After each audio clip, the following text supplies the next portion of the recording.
नमस्कार, कोटपुतली एजुकेशन में आपका हार्दिक स्वागत है। मैं पंकज शेरावत उपस्थित हूँ आपके सामने महत्वपूर्ण जानकारी लेकर।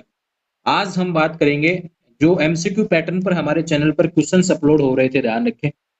जहां पर मैंने ज्योग्राफी को लेकर वीडियो डाले हुए हैं, जो कि शेखावट यूनिवर्सिटी, मत्स्य यूनिवर्सिटी और एमजीएसयू बीकानेर यूनिवर्सिटी के फर्स्ट पेपर के थे, ध्यान रखें। एमजीएसयू में ज्योग्राफी के 2 पेपर होने वाले हैं, तो दूसरे के वीडियो जल्द ही देखने को मिल जाएंगे चैनल पर।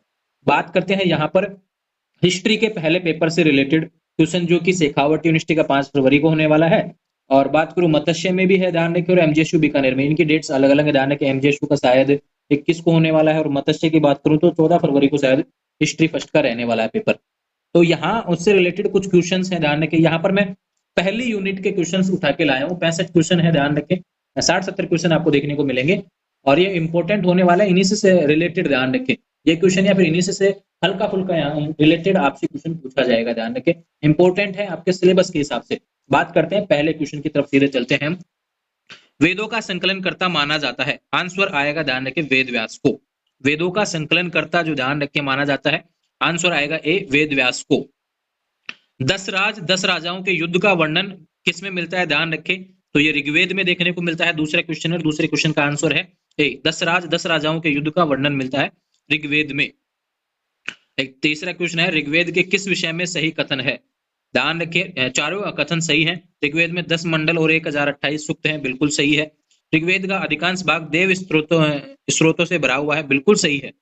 ऋग्वेद में 10 राजयुद्ध का वर्णन मिलता है, अभी क्वेश्चन हमने देखा। और उपयोग सभी, तो आंसर आएगा डी, ध्यान रखें। इन सभी चीजों के बारे में ऋग्वेद में बातें की गई हैं, ध्यान रखें। भारतीय संगीत का मूल माना जाता है, किसे माना जाता है भैया, किसे माना जाता है, सामवेद को माना जाता है, ध्यान रखें। भारतीय संगीत के बारे में बातें की गई हैं सामवेद में। अगला क्वेश्चन है, यज्ञों के नियम व विधि विधानों का वर्णन जिस वेद में मिलता है वह यजुर्वेद में देखने को मिलता है, ध्यान रखें। यज्ञों के नियम, ध्यान रखें, उससे विधि से रिलेटेड जो बातें हैं की गई हैं यजुर्वेद में की गई हैं, आंसर आएगा सी। राज्य अभिषेक के नियमों का उल्लेख जिस ब्राह्मण ग्रंथ में है, ध्यान रखें, तो यहाँ पे आएगा ऐतरेय ब्राह्मण ग्रंथ, ध्यान रखें, ऐतरेय, आंसर आएगा ए। अगला क्वेश्चन है, कौन सा वेद गद्य व पद दोनों में लिखा हुआ मिलता है, आंसर आएगा डी, यजुर्वेद। कौन सा वेद गद्य व पद दोनों में लिखा हुआ है, ध्यान रखें। गद्यांश पद्यांश भाग देखने को मिलते हैं इसमें, यजुर्वेद में देखने को मिलते हैं, आंसर आएगा डी। अगला क्वेश्चन है, पुराणों के रचयिता माने जाते हैं, आंसर आएगा लोमहर्ष अथवा उग्रश्रवा, ध्यान रखें। लोमहर्ष तथा उग्रश्रवा, ध्यान रखें, यहाँ पर आंसर देखने को मिलेगा ए। नवा क्वेश्चन है, सर्वप्रथम पुराणों के ऐतिहासिक महत्व की ओर ध्यान दिलाने वाला विद्वान था, आंसर आएगा पारजिटर, ध्यान रखें, पारजिटर, आंसर आएगा सी। पुराणों के ऐतिहासिक महत्व की ओर ध्यान दिलाने वाला विद्वान पारजिटर था। एक बात करूं, यहाँ पे देखो, काफी विद्यार्थी कहेंगे कि बाकी यूनिट के क्वेश्चन कब देखने को मिलेंगे, तो कल आपको देखने को मिल जाएंगे, अगले दिन ही, ध्यान रखें, सुबह ही आपको क्वेश्चन देखने को मिल जाएंगे। बाकी से रिलेटेड, यूनिट से रिलेटेड जो इंपॉर्टेंट होने वाले हैं वो क्वेश्चन भी देखने को मिल जाएंगे चैनल पर। परसों पेपर है, उससे पहले आपको 24 घंटे पहले आपको पेपर देखने क्वेश्चन देखने को मिल जाएंगे। सर्वाधिक प्राचीन व प्रमाणिक पुराण ग्रंथ है, आंसर आएगा सी, मत्स्य पुराण, ध्यान रखें, सबसे प्राचीन है। मौर्य वंश की जानकारी मिलती है, किसमें मिलती है भैया, विष्णु पुराण में मौर्य वंश की जानकारी मिलती है। सीधा सा सवाल है। धर्मशास्त्र के नाम से जाना जाता है, आंसर आएगा स्मृति ग्रंथों में।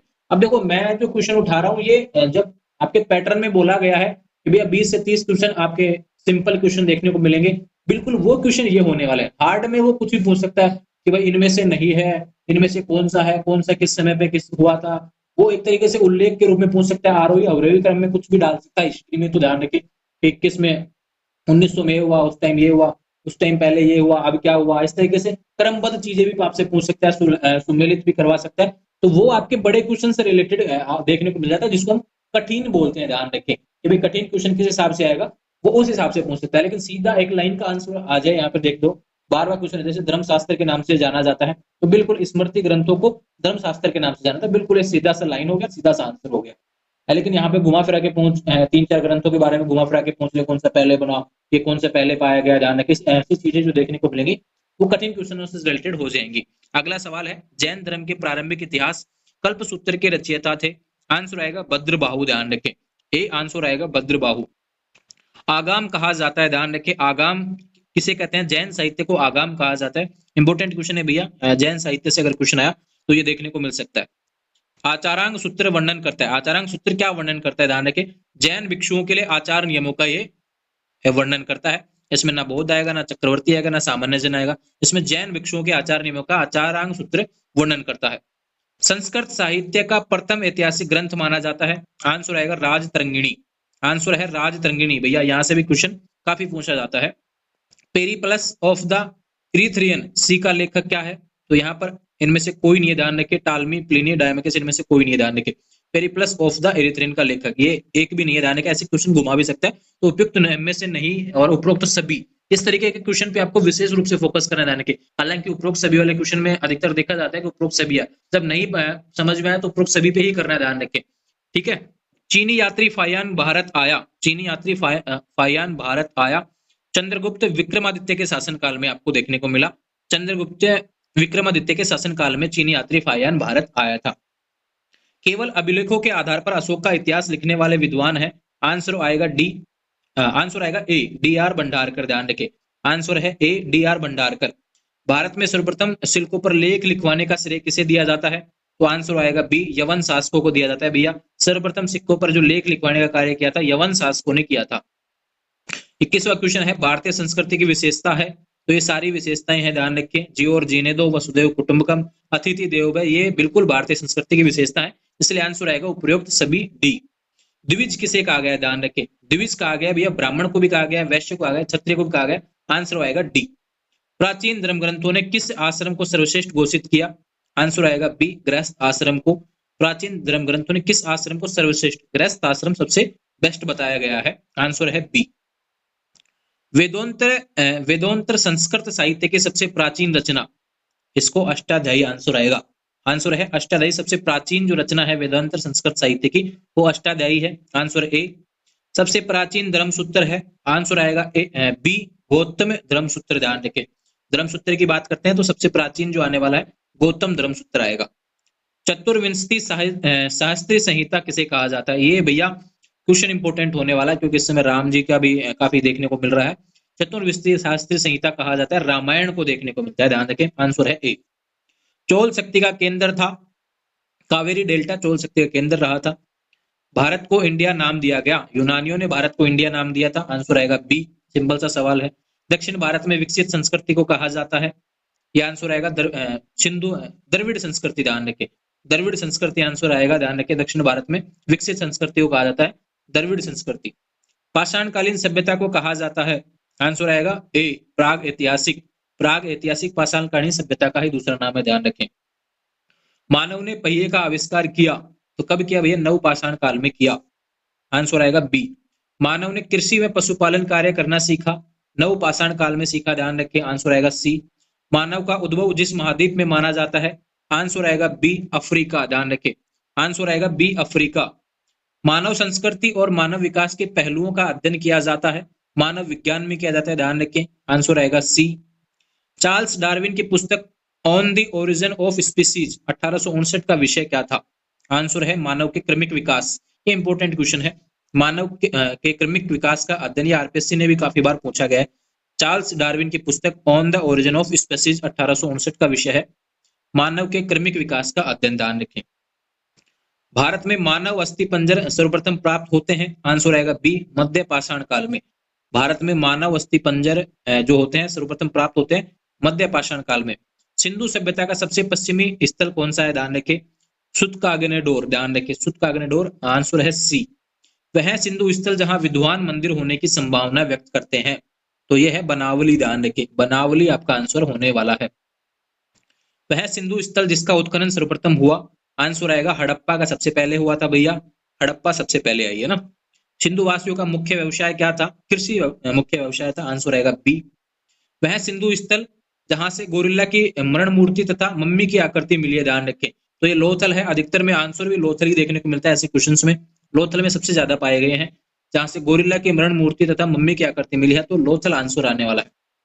मिस्र के साथ व्यापार मुख्यतः जिस बंदरगाह से होता था, उसके बारे में बात करें तो आंसर आएगा लोथल। देखो फिर से आंसर आ गया है। मम्मी से रिलेटेड जो क्वेश्चन आएंगे, लोथल भी अधिकतर आंसर देखने को मिलता है, और मिस्र में तो विशेष रूप से यहाँ पर देखने को मिला। सिंधु काल के मोहरें निर्मित होती थी, यहाँ पर कांचली मिट्टी से भी होती थी, गोमेट से भी होती थी, सेल खड़ी से भी होती थी। उपयुक्त से भी डी आंसर आएगा। लेकिन मात्रा पूछी जाएगी अत्यधिक किसकी बनती थी, तो सेल खड़ी आंसर आएगा, ध्यान रखें। लेकिन यहाँ पे तीनों से रिलेटेड क्वेश्चन दिया हुआ है, ऑप्शन दिए हुए हैं, तो आंसर आएगा उपयुक्त सभी। सिंधु काल में सर्वाधिक मोहरें निर्मित होती थी, सेल खड़ी से, ध्यान रखिए सेल खड़ी आंसर आ गया, देखो यहाँ पे बी में सर्वाधिक मोहरें जो सेल खड़ी से मिलती थी। सिंधु लिपि लिखी जाती थी, यहाँ पर आंसर आएगा दाएं से बाएं, ध्यान रखे दाएं से बाएं लिखी जाती है सिंधु लिपि। आर्यों ने सिंधु नगरों को ध्वस्त किया है, उक्त मत किसका है, ध्यान रखें तो हीलर का, ध्यान रखें आर्यों ने सिंधु नगरों को ध्वस्त किया है, ऐसा बताया गया सिंधु नगरों के बारे में कि आर्यों ने ध्वस्त किया है, आंसर आएगा हीलर बी। आर्यों को विदेशी मूल का मानने के पीछे मुख्य आधार रहा, आर्यों को विदेशी मूल क्यों माना गया, इसके पीछे मुख्य आधार क्या रहा, भाषा विज्ञान एक विषय रहा जिसकी वजह से इनको विदेशी मूल बताया गया, ध्यान रखें तो आंसर आएगा बी। ऋग्वैदिक काल में राजनीतिक संगठन की सबसे छोटी इकाई कुल अथवा परिवार, ध्यान रखें परिवार सबसे छोटी इकाई थी, जब बात करें जन विषय और ग्राम से रिलेटेड तो कुल जो खुद का श्रम का होता है, ध्यान रखें वो सबसे छोटी इकाई मानी गई। ऋग्वैदिक काल में मुख्य अपराध क्या था, तो ध्यान रखें पशुओं की चोरी करना सबसे मुख्य अपराध माना जाता था, ये ध्यान रखें, हालांकि चोरी सारी मानी जाती है लेकिन ऋग्वैदिक काल की बात करें तो उस समय पशुओं की चोरी सबसे ये मान के चलिए अपराध माना जाता था। बात करें सर्वप्रथम शूद्र शब्द का उल्लेख कहाँ प्राप्त होता है, तो सर्वप्रथम शूद्र का जो उल्लेख मिलता है ऋग्वेद के 10वें मंडल के पुरुष सूक्त में हमें देखने को मिलता है, ये भी इंपॉर्टेंट क्वेश्चन है, ध्यान रखें ऋग्वेद के 10वें मंडल के पुरुष सूक्त में। अगला क्वेश्चन है भैया वर्ण व्यवस्था का प्राचीनतम उल्लेख है, तो पुरुष सूक्त में ही देखने को मिलता है, यह भी ध्यान रखें। ऋग्वेद के मंत्रों की रचना करने वाली स्त्रियां जिनका नाम ऋग्वेद में भी मिलता है, ये इसमें गोसा भी आएगा, विश्ववारा भी आएगा, लोपा भी आएगा, तीनों आंसर आने वाला है, तो उपयुक्त सभी आंसर आपको देखने को मिलेगा। ऋग्वैदिक समाज में वहतु से तात्पर्य था, वहतु क्या कहलाता था, ध्यान रखें तो विदाई के समय जो कन्या को दिए जाने वाले उपहार थे ये ऋग्वैदिक समाज में वहतु कहलाते थे, उसी को बताया गया भैया यहाँ पर, तो आंसर आएगा सी। ऋग्वेद में अदन्या नए मारने योग्य शब्द किसके लिए मिलता है, तो गाय के लिए मिलता है, ध्यान रखें आंसर आएगा ए। गाय के लिए जो नए मारने योग्य चीजें बताई गई हैं ऋग्वेद में कि गाय को नहीं मारना चाहिए, ध्यान रखें तो गाय के लिए ये वर्ड यूज किया गया है अदन्या। अगला सवाल है ऋग्वेद में अष्टकर्णी शब्द प्रयुक्त हुआ था, ये भी गाय के लिए उपयुक्त हुआ था, ध्यान रखें। ऋग्वेद में ऊनी वस्त्रों के लिए विख्यात जिस देश का उल्लेख किया गया है, ध्यान रखें सिंध व गंधार का, सबसे बड़ा जो है ध्यान रखें ऊनी वस्त्रों के लिए किया गया था, यहाँ पे नाम जो आया सिंध व गंधार का जो व्यापार था, ध्यान रखें यहाँ पर ऊनी वस्त्रों से रिलेटेड था जो ऋग्वेद में उल्लेख किया गया है। ऋत का नियामक देवल क्या था, ध्यान रखें तो वरुण था, ध्यान रखें। अद्वैतवाद की प्रथम झलक किसमें मिलती है, पुरुष सूक्त में मिलती है, ध्यान रखें ऋग्वेद में पुरुष सूक्त में ही देखने को मिलती है। 59वां सवाल है भैया ऋग्वेद में सर्वाधिक ऋचाएं जिस देवता की स्तुति में रचित हैं वो कौन सा आएगा, इंद्र। इंद्र को लेकर भी काफी क्वेश्चन थे, इसे मैंने यूनिट को देखा तो इंद्र से रिलेटेड सबसे ज्यादा क्वेश्चन देखने को मिले। ऋग्वेद में सर्वाधिक ऋचाएं जिस देवता की स्तुति में रचित हैं वो बी है, आंसर है इंद्र। ऋग्वेद में सर्वाधिक शक्तिशाली और सर्वमान्य देवता कौन सा था भाई, इंद्र, ध्यान रखें ऋग्वेद के हिसाब से सर्वाधिक शक्तिशाली और सर्वमान्य देवता इंद्र को माना जाता है, आंसर आएगा सी। चित्रित दूसर मृदभांड विशेषता थी, ध्यान रखें तो ये उत्तरवैदिक काल की है, ध्यान रखें दूसरा मृदभांड जो देखने को मिलता है विशेषता बताई गई है ये उत्तरवैदिक काल की रही है। मनुष्य स्वयं अपूर्ण है, स्त्री उसे पूर्ण बनाती है, यह उल्लेख किसमें किया गया, यह सतपथ ब्राह्मण नाम से जो ग्रंथ है उसमें किया गया, ध्यान रखें मनुष्य स्वयं अपूर्ण है, स्त्री उसे पूर्ण बनाती है, सतपथ ब्राह्मण में देखने को मिला, इसका उल्लेख किया गया, ध्यान रखें। अगला सवाल है राजा की उत्पत्ति का वर्णन कहाँ मिलता है, तो ऐतरेय ब्राह्मण में देखने को मिलता है, ध्यान रखें आंसर आएगा डी। सभा और समिति को प्रजापति की दोनों पुत्रियां कहा जाता है, इसका उल्लेख अथर्ववेद में देखने को मिलता है, अथर्ववेद आंसर आएगा। वाजपेयी यज्ञ की प्रमुख विशेषता क्या थी, आंसर आएगा रथों की दौड़। वाजपेयी जो यज्ञ होता था, ध्यान रखें उसमें सबसे इंपॉर्टेंट ये होता था रथों की दौड़ देखने को मिलती थी, यह हमें देखने को मिलता है, आंसर आएगा बी। वेद शब्द का अर्थ आपको सबको पता होगा, ध्यान रखिए इसका होता है ज्ञान, यानी कि ज्ञान का मतलब होता है जानना, आंसर आएगा बी। सामवेद में 75 मंत्रों के अतिरिक्त अन्य मंत्र जिस वेद से लिए गए हैं, आंसर आएगा ऋग्वेद से लिए गए, ध्यान रखिए सामवेद में 75 मंत्रों के अतिरिक्त जितने भी मंत्र लिए गए ध्यान रखिए वो सारे ऋग्वेद के उठाए गए, ध्यान रखें। 68वां सवाल जो अंतिम सवाल है, ध्यान रखिए श्रुति में वैदिक साहित्य में सम्मिलित है, तो उसमें वेद भी आ जाता है, उपनिषद भी आ जाते हैं, ब्राह्मण ग्रंथ भी आ जाते हैं, तो वैदिक साहित्य में तीनों चीजें देखने को मिलती हैं, ध्यान रखें आंसर आएगा डी उपयुक्त सभी। तो ध्यान रखिए ज्योग्राफी के यूनिट, ये हिस्ट्री के यूनिट फर्स्ट से रिलेटेड क्वेश्चन थे जो कि मैंने आपको बताए हैं। अगला वीडियो कल देखने को मिलेगा सुबह, ध्यान रखें दोपहर तक आपको आंसर देखने को मिल जाएंगे। यहाँ पर सारे क्वेश्चन जो यूनिट था सेकंड, थर्ड और फोर्थ से रिलेटेड रहने वाले हैं।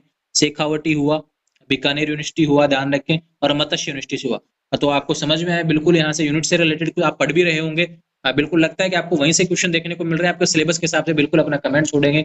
आपको लगता है किसकी आवश्यकता है आपको, मैंने पहले ही बताया आपको पॉलिटिकल हिस्ट्री और आपको यहाँ पर ज्योग्राफी से रिलेटेड क्वेश्चन अवेलेबल करवाऊंगा। इसके अलावा सब्जेक्ट्स के क्वेश्चन अवेलेबल करवाना थोड़ा सा पॉसिबल नहीं होगा, क्योंकि डिटेल से हम इतना समझा भी नहीं पाएंगे उसके बारे में, और जो क्वेश्चन है तैयार भी नहीं कर पाएंगे जाने को। तो अपनी सीरीज वगैरह से रिलेटेड आप देख लेंगे, तैयारी कर लेंगे, या फिर यूट्यूब के माध्यम से भी सर्च कर सकेंगे एमसीक्यू पैटर्न्स वगैरह को। मार्केट में विभिन्न किताबें भी आपको देखने को मिल जाएंगी। बाकी सब्जेक्ट वाले विद्यार्थी जो कमेंट करते रहते हैं उनके लिए इतना ही कहूंगा। ध्यान रहे, जुड़े रहेंगे चैनल के साथ, चैनल को सब्सक्राइब करें। एक भी विद्यार्थी जिनको एमसीक्यू नहीं मिल पा रहा है कहीं से भी ध्यान रखें अपने सब्जेक्ट से रिलेटेड, तो उसकी थ्योरी निकालिए भैया, क्वेश्चन वहीं से बनेगा और वहीं से आपको समझने का प्रयास करना होगा, और वहीं से क्वेश्चन सिंपल लेवल पे क्वेश्चन देखने को मिलेंगे, पास हो जाएंगे आसानी से, नेगेटिव मार्किंग है नहीं। जुड़े रहेंगे चैनल के साथ, चैनल को सब्सक्राइब करें। Thank you.